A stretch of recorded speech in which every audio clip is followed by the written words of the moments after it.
రండి వచ్చి ఫోన్ చేయండి. ఆకలిగా లేదు, నువ్వు తినే.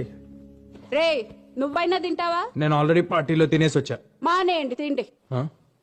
అమ్మకి చెప్పే వెళ్ళాను కదా నా పార్టీకి. I just don't get her sometimes. రే నీకు ఇష్టమని సాంబార్ రైస్ చేశాను, ఆకలి లేకపోయినా తిను, యాషాలేమాక.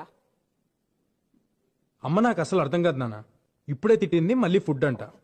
మెంటల్. అమ్మలు అంతేరా, వెంటలే మనకు తిండి పెడతారు, మనతోనే తిట్లు తింటారు.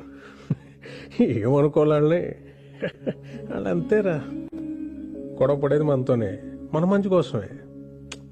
మనం దాన్ని చేదస్తాం అనుకుంటాం, వాళ్ళు దాని బాధ్యత అనుకుంటారు. కరెక్ట్.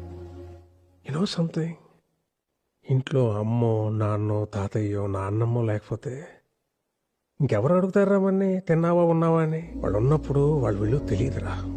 రేపు లేరనుకో, వాళ్ళు మనతో ఉన్న ప్రతి క్షణం చాలా విలువైందిరా. Treasure it. సారీ నాన్న, ఇందాక అమ్మ సడన్ గా తిట్టేసిందని. తిడతారా, పెద్దోళ్ళు అన్నాక తిడతారు. పడతాం, ఏమైంది? ఈగో ఎందుకు మనకి? అన్నది మనోళ్ళేగా, మన కోసమేగా. వాళ్ళు ఉన్నంత వరకేరా. వాళ్ళ చిన్న పిల్లలు, వాళ్ళు పోతే మన బాల్యం కూడా వాళ్ళతో తీసుకుపోతారా.